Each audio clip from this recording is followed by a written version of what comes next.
Now let's move on to the last part of this question. Please construct a 99% confidence interval for the monthly sale of 1 month with a 10% interest rate. So compare with this question and part D, you can notice part D need us to compute a confidence interval for the average monthly sales for all months, right? But in this question, it asks you to construct a 99% confidence interval for monthly sales of only 1 month with the same interest rate at 10%.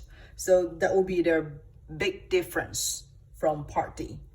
So actually part E asks to obtain a confidence interval for the predict value of y, just one predict value, just one predict value. So this is what we said, just for one predict value, and we mentioned this as predict interval, So this predict interval, we also first need to know the formulas for the predict interval of y star. So this is the formula for us to compute it. It will equal y star hat adding or subtracting t at alpha over 2 times s subscript to predict.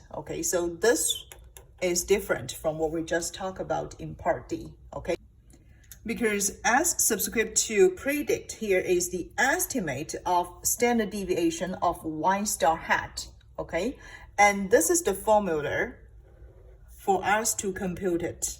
So compare with the part D, you might notice here we have one big thing's different, because we added 1. We add 1 here in this, inside this square root, S, very similar to the one that we just introduced before, is just the standard error of the estimate. And this is the formula for us to compute S. T at alpha over 2 is just the t value at alpha over 2 if the degrees of freedom equal n minus 2 and alpha, So alpha here is just the level of significance. So you might notice, compare with what we talk about in part D, in part E, the only difference is how we compute this as subscript to predict, and then we only add 1 inside this square root, So let's see how we can compute part E based on what we just talked about. So in order to compute a predict interval for y star, first I write down this formula, and then the key purpose here is for us to compute the estimate standard deviation of y star. This is S subscript to predict. We also need to know y star hat and the t value at alpha over 2 if the degrees of freedom equal n minus 2, right? So let me just write down some informations that we already computed from previous questions. We have S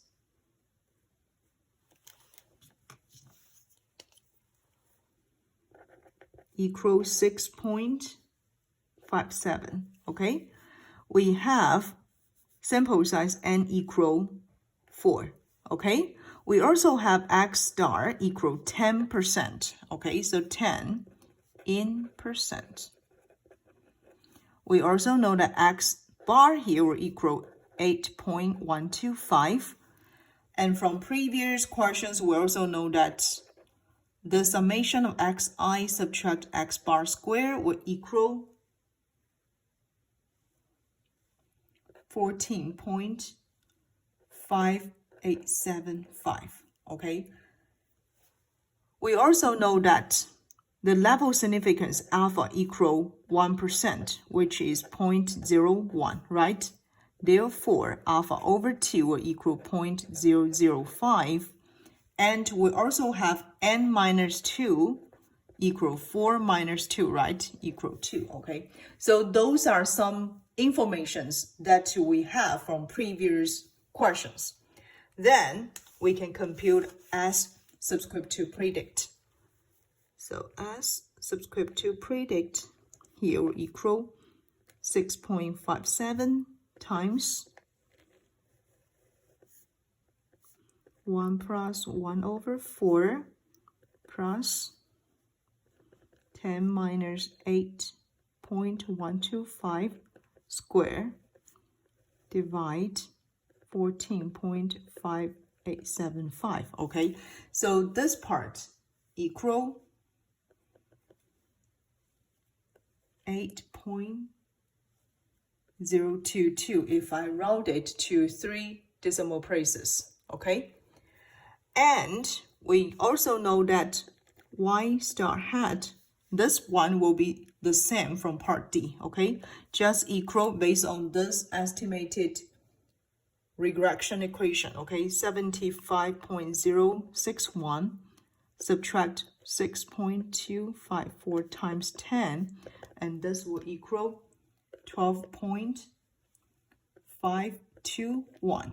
Okay, we also need to find out the t value at alpha over 2 if the degrees of freedom equal 2, and this is also the same from part D. Okay, so t at 0.005 if degrees of freedom equal 2. This based on what we just have from our t distribution table. Okay, degrees of freedom equal 2, and we also have this value at alpha over 2 at 0.005, which is equal 9.925. Okay, just write down this number. 9.925. Okay, so now you notice we have the 3 numbers that we needed to compute a predict interval for y star. We have y star hat, we have the t value.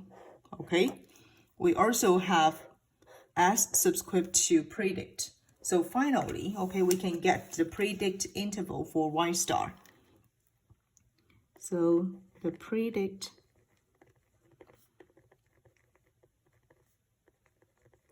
interval for y star equal 12.521 plus or subtract 9.925 times 8.022. So this will actually give us the predict interval lies between negative 67.10. I round it to 2 decimal places, okay, to 92.14. Okay, so finally, this is the answer for us to compute the predict interval for y star. Okay, you might notice this range is a little bit wider than what we just compute from part D. So I think that's the end of this practice question. And thank you so much for watching this video.